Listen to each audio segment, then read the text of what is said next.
How do you write a great project description for a grant application? In this video, I'm going to answer this question by walking you through 3 key strategies to keep in mind while you're writing your project description. These strategies will help you craft a compelling narrative that not only captures the essence of what you're trying to get across, but aligns with the goals of the organization that you're applying to. So I'm Benjamin Dean from grantgetting.com. Thank you so much for jumping into this video. This video, like others on the channel, are aimed at helping you get more grants.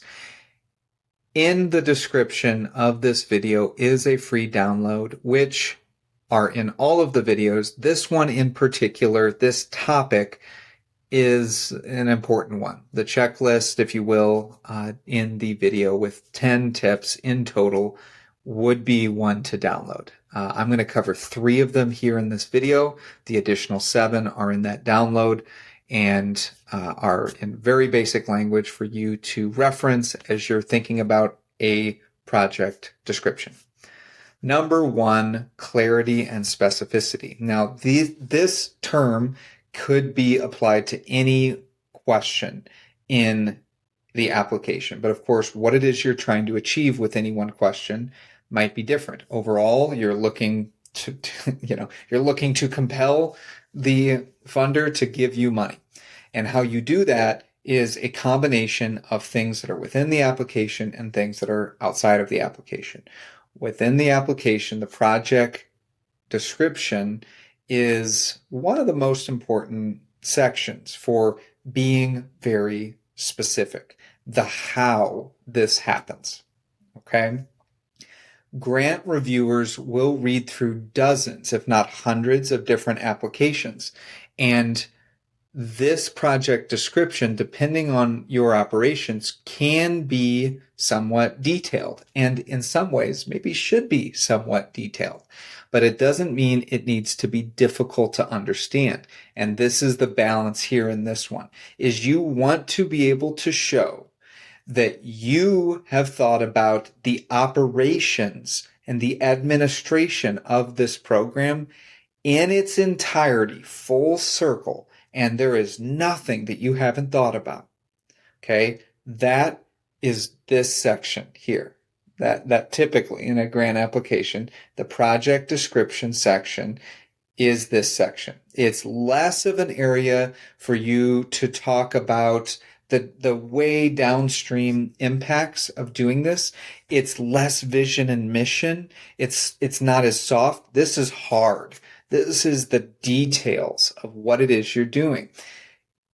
Vagueness and generalities in this section is an F in if this was graded, if this was a test. I try to say this isn't a test, but sometimes it feels like it is.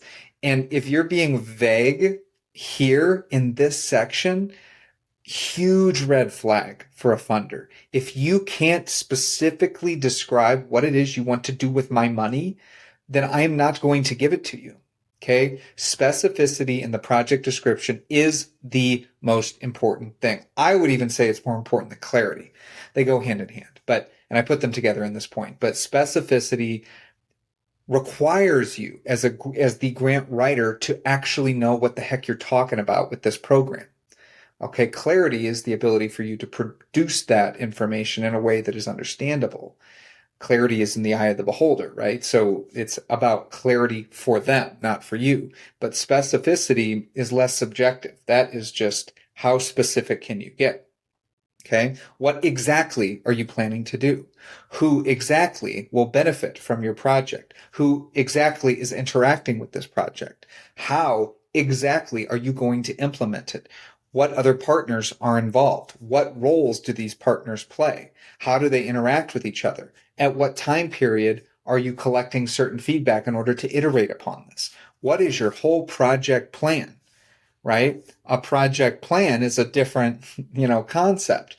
But ideally, you have a project plan, which includes what you're doing when, all the different arcs of activities over the course of a, say, 12 or 18-month project.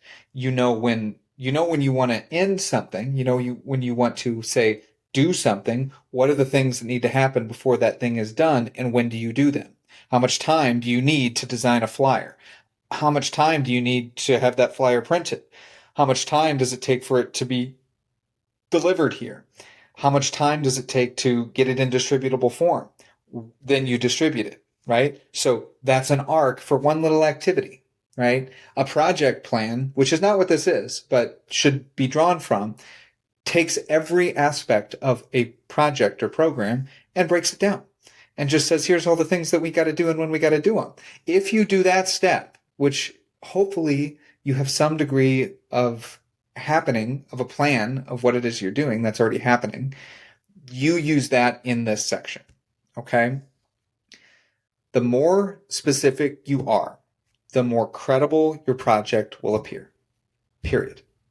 That's, in my opinion, the most important point on project description. That's number one, specificity and clarity. Okay, and maybe I'll add this to this clarity point and why I put them together is, what's the quote? If you can't explain something to a second grader in a way that they understand, then you don't understand it well enough. I'm paraphrasing a quote, but that's the idea. If you can't make something simple, then you don't understand it. And your role then is to go understand it first. Otherwise, you're making stuff up and you're using, grant language and speak and other things to try to gloss over the fact that you actually really don't know exactly how this is going to work. Okay? Got to know how it's going to work. The best programs get funding.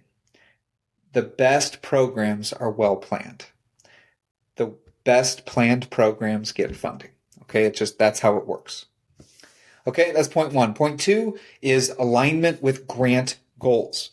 So this is not alignment with funding priorities. It's not alignment with the funder's mission.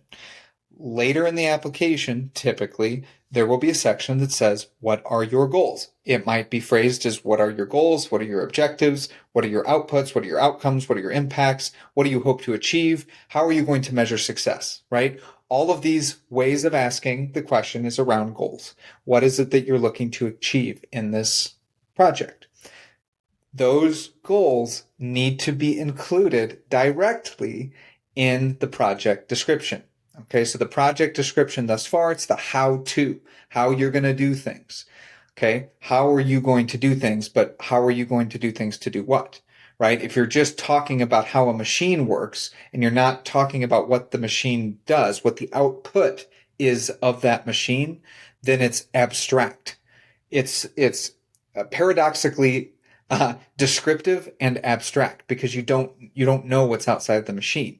So you're describing in the project description how it is this thing works, how the mechanisms fit together, but you have to be able to tie them in directly to the grant goals. Okay, so that the reader is understanding why it's important that you have understood this so clearly in this description. Start by carefully reading the grant guidelines. Yes, you want to know the funder's priorities. Yes, you want to know what outcomes they're looking for, but ultimately you're going to have picked one in the goals section. That pretty much exclusively needs to be done before you do the project description. Now, you may have some things already written out. You may have the ability to rattle off how your program or project works, but it's going to change based upon the goals that you set for this program. You are getting money. You're telling the funder, I am going to achieve this with this money. And in the middle of getting the money and achieving the thing is how it works. Okay. So that's an extremely important tie that needs to happen. Okay. That's point two. Number three is then showcasing potential impact. Of course, you're going to have the outputs here because this is sort of the mechanical thing. But towards the end of your project description, you want to open the heart a little bit more. You want to open the imagination a little bit more. You want to, in this description, show that you are extremely competent in how it all works. And in some concluding statement or statements, you want to showcase that this project is potentially really impactful. Right? You've demonstrated your credibility that you understand it. Now you want to tell the grant funders what they want to know, which is that their money will be well spent. Okay, not just in the machine, but in the future. They want to see a project that will have measurable positive impact, not just now, but well into the future. Highlight the outcomes if you want to, but even if you just move through outcomes, you'll have other places to talk about that too, and say, we have such a grasp on this organization. We are so excited about this project. We know it's going to lead to this. Okay. See logic model attached in the attachments. That is a huge tie-in. Okay, so if you do this, if you do these things, if you're extremely specific, if you tie that specificity of your project description to the goals, and then you tie it to downstream impacts that'll hit on sustainability, it'll hit on, major impact, cultural change, societal change, any sort of change in the climate in which you work, the environment. If you bring all that together, holy smoke, that is such a great project description. In the description of this video is a link to 7 more things to consider. I strongly encourage that you download that. Take a look at that in the context of this video and other best practices that you may know. And this is a section that you can improve. If you have struggles with your project description, pop them in the comments below. I would love to jump in and help. So thank you so much for jumping into this video, and we will see you in the next one.